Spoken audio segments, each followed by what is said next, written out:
Hello everyone, this is Shara, and today I'm bringing you a Conan Exiles PvP guide. Please keep in mind that I'm only giving you pointers as to what can be done. What you ultimately decide to do in combat is completely up to you. Let's begin with the basic essence: health and stamina. In the current version of Conan Exiles, your healing will be interrupted by any damage source. It can be a direct hit, poison, or bleeding. Even fall damage cancels your healing. With that in mind, you have to make sure to heal when you have the opportunity to do so, otherwise you will waste a lot of healing for nothing. Healing is based on a percentage of your maximum HP, so the more vitality you have, the more you heal per tick. Also, the 40 vitality perk has been changed to 25% extra healing. It still states it's 100% extra healing, but it's not.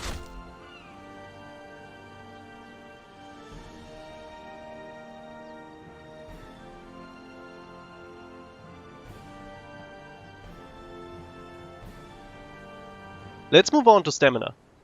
You can roll 4 times with a full stamina bar. An exception is the 50 grit perk. It'll grant you 2 extra rolls. So this is what you shouldn't do. By all means, you have to judge yourself whether it's worth to take the hit to get the extra stamina tick in order to not outstem in a sticky situation. And here you can see an example on how to manage your stamina efficiently in a 1v1 scenario. It can be extended into group fights if you have all the attackers strike at the same time too. So you basically have to wait for the tick. Once you have the stamina tick, you can do whatever you want. You can sprint, you can attack, you can roll. But if you happen to outstem, this is your only chance of survival. Try weaving around your enemy and make him miss the attack. If you're on the other end and your opponent is outstemmed, sprint up to him, hit him once, stagger him, move up further, unleash the combo. If you combo too soon, you might push him out of your hit range. The next mechanic I'd like to talk about is HyperArm. HyperArm is a term used when you're immune to staggers. All heavy attacks grant HyperArm for the wind-up and release time. But there's 2 exceptions to this: daggers and two-handed swords. Daggers can even be staggered in the heavy attack, and two-handed swords also have HyperArm on their light attack. So if you open up the fight with a light attack, you might get staggered out, forced to dodge, or even receive a combo hit. You can freely alternate between heavy and light attacks during your combo. To give you some ideas on what you can do, Spear Light covers a lot of distance and then alternating into a heavy for more damage. Dagger Light to lunge at your enemy and then combo into a heavy to apply bleed. Here's another example for one-handed sword. A full light combo, a full heavy combo. If you mix them, you'll get something like this. The next very important tip for combat: animation cancelling. Did you ever miss a combo and were punished for it? You can stop the current animation by sheathing your weapon. So if you're about to get punished, you can use this to your advantage and bait your opponent to attack. He will miss if you time it correctly and start moving.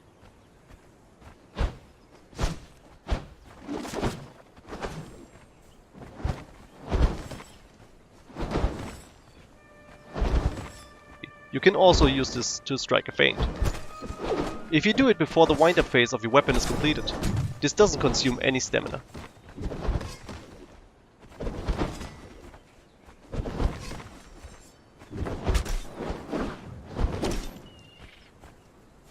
Inventory management.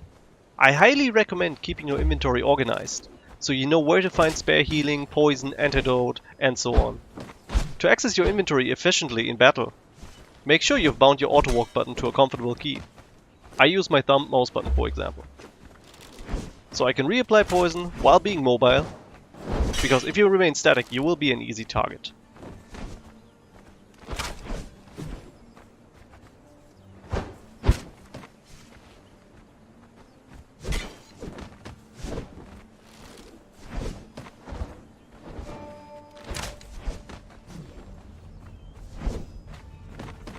I have received a lot of questions about archery. You have to stand still the moment your arrow is about to be released, regaining all the accuracy you lose from moving. I also recommend only utilizing the first 2 shots of the bow if you want to utilize poison. Your bow will automatically compensate for any distance, which is quite annoying as it makes leading shots quite hard to pull off. Because if you aim at the ground, the bow will auto-zero to the ground instead of the player you're trying to hit. It's easy to miss. The automatic zeroing only works up to a certain range. As you can see, I'm always aiming at the foot and I'm always hitting the foot without compensating. Let's move on to chasing. If you want to chase someone down but you're lacking that extra little bit of stamina to secure the kill, make sure you jump down every single slope you see and get that sweet stamina tick wherever you can. Let me show you an example. As you can see, there's a slope, I jump. And I continue chasing once I got that extra stamina tick.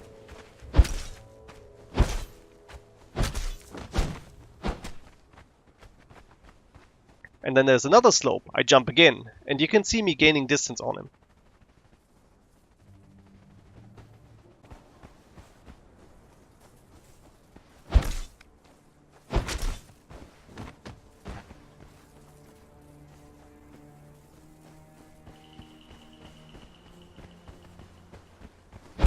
I hope you have enjoyed this video and found something you might want to try in your next PvP battle. Thank you for watching and see you in the game. Share out!